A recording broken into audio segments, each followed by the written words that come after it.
Ջրային պաշարներով հարուստ Հայաստանում քիչ չեն նաև բնական այս հարստությանն առնչվող խնդիրները՝ ջրերի աղտոտվածություն, ոչ արդյունավետ կառավարում եւ պահպանություն։ Վերջինը հատկապես վերաբերում է խմելու ջրի պաշարներին։ Մեր խմելու ջուրը մաքուր է, այսինքն պատկերացրեք, եթե մենք ունենայինք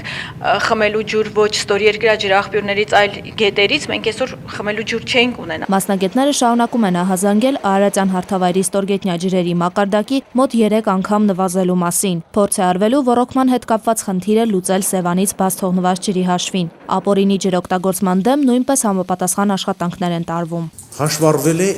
599 խորքային հոր, որոնք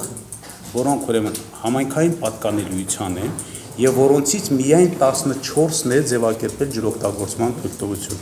Հայաստանի ջրային համակարգը զարգանում է օրենսդրական բարեփոխումների եւ շարունակական ներդրումների շնորհիվ, նշում են ոլորտի պատասխանատուները։ Նոր համակարգեր են կառուցվել, խմելու ջրի ոլորտում բավական նշել, որ 3800 կիլոմետր ջրագծեր են կառուցվել, ոռոգման ոլորտում շուրջ